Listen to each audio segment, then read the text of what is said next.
ஓசூர் மாநகராட்சி 21வது வார்டுக்குட்பட்ட பகுதிகளில் அடிப்படை வசதிகள் குறித்து நேரடியாக ஆய்வு மேற்கொண்ட மாநகர மேயர்.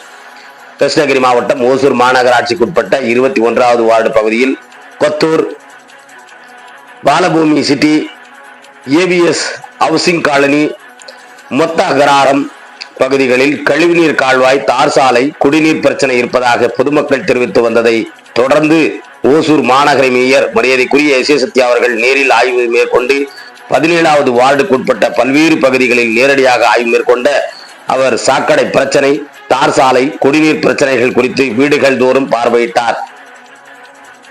முதலில் அடிப்படை வசதிகளை மேம்படுத்தி தருமாறு மாநகராட்சி அதிகாரிகளுக்கு அறிவுறுத்தினார். பின்னர் அப்பகுதி மக்களிடம் குறைகளை கேட்டறிந்தார்.